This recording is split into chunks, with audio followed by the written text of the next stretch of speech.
வெட்கமுடையவன், அல்லாஹ் மறைவை விரும்பக்கூடியவன். யுஹிப்புல் ஹயாஅ வஸ்ஸித்ர். அதனால் அல்லாஹ் வெட்க குணத்தை நேசிக்கிறான், மறைக்கும் குணத்தை அல்லாஹ் நேசிக்கிறான். அதாவது யாருடைய வாழ்வில் வெட்க குணம் செயலிலும் சிந்தனையிலும் உள்ளதோ அவர்களை அல்லாஹ் நேசிக்கிறான். சுப்ஹானல்லாஹ். இஸ்லாமிய மார்க்கத்தில் உயர்ந்த குணம் வெட்கம். ரசூலுல்லாஹி ஸல்லல்லாஹு அலைஹி வஸல்லம் சொன்னார்கள், ஒவ்வொரு மார்க்கத்திற்கும் ஒரு குணம் உண்டு, இஸ்லாமிய மார்க்கத்துடைய குணம் வெட்கம் என்றார்கள்.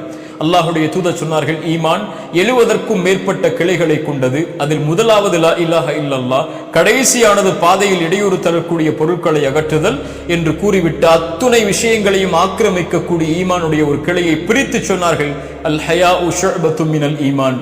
ஈமானுடைய கிளைகளில் ஒன்று வெட்கம் என்றார்கள். அல்லாஹுடைய தூதர் ஸல்லல்லாஹு அலைஹி வஸல்லம் சொன்னார்கள், நுபுவத்துடைய வார்த்தைகளில் ஒன்று, ஒரு மனிதன் எதை வேண்டுமானாலும் செய்து கொள்ளட்டும், வெட்க குணம் இல்லை என்றால்.